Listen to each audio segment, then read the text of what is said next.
On this episode, I talk about what it's like to have 50,000 followers.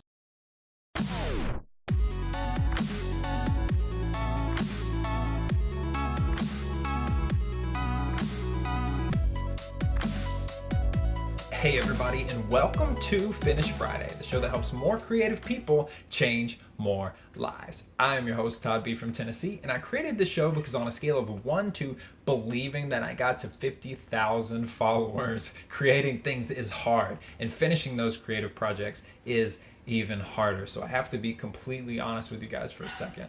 When I saw that 50,000 mark come through, like I climbed over that milestone. I knew it was close on Medium, but I've been watching it for a while and I wasn't quite there yet. And I was watching it get closer. And when it happened, the first thing I thought was about time.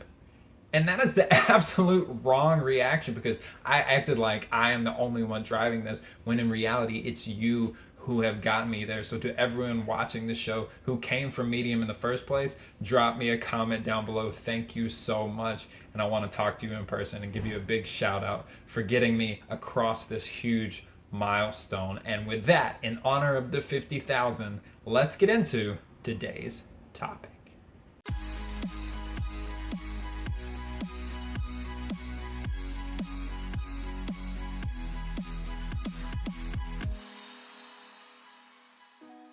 The last day of your life. That would be today. Tomorrow you hand the reins over to tomorrow you, and who knows what's going to happen to that clown. I mean, you can meet the love of your life and the direction you're going change completely. You could get handed a book deal and all of a sudden everything you ever wanted or dreamed or hoped for will come true. But who cares about tomorrow you? All you have right now is this 24 hours right in front of you, and it's the same 24 hours that Beyonce has, or Bill Nye the Science Guy, or Peter McKinnon, or Gary Vee, or anyone else you happen to look up for. We all get 24 hours. The time in the day is not a factor when it comes to what separates you from your role models. I want to say that again so you don't miss it. The time in this day does not separate you from your role models. They might just use the time a little bit better than you do. So right now, I want you to be completely focused on this one day. Happiness is a choice that you can make today. Action is something that you might have put off for too long, but you can take it today. Loneliness is something that affects everybody, and you can help get us back to the place of love and compassion and caring for each other. You can do that today. And if you make today the best day you can possibly make it, tomorrow gets a little better for all of us.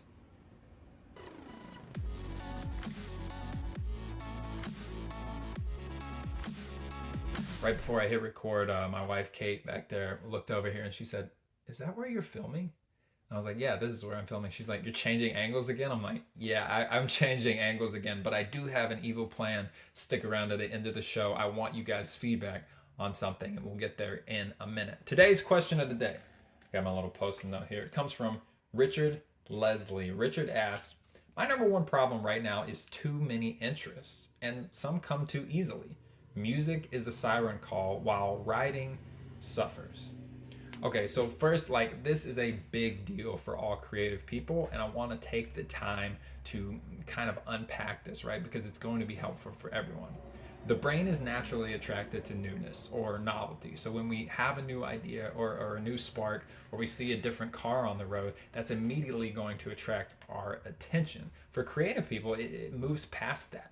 We move from an attraction to an obsession, and it's this obsession that drives us to do so many great things in the world. I mean, we invented the piano. Like, someone invented the piano because we were obsessed. We made the personal computer and the iPhone. We mapped out the whole world because creative people were obsessed with what they were doing. But of course, that obsession has a dark side as well. It has a bitter tint on the other side of it, and that is we can get to this place where we're always obsessed with a new thing and not finishing the ideas that we thought of in the first place. And so I think it's funny, like, the people on this show, I want to speak to you so much because I have been there and I know what it's like to be obsessed with new things, and you kind of run around in circles because you aren't able to put infinite pressure on the one thing that you care about. But my advice is going to be a little bit different than everyone else on the internet. Because the common kind of rhetoric is,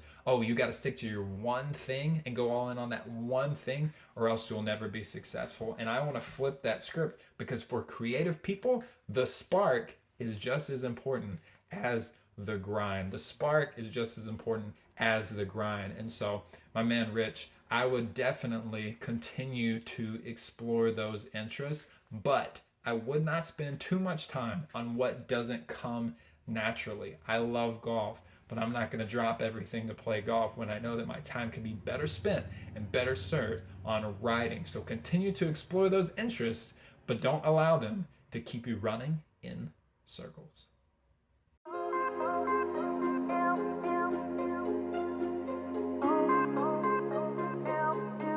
Aeysha Sohail goes in the artist spotlight today for her Instagram, and I'm going to put some of her work on the screen right now, and you guys have to check this out. Such amazing hand lettering.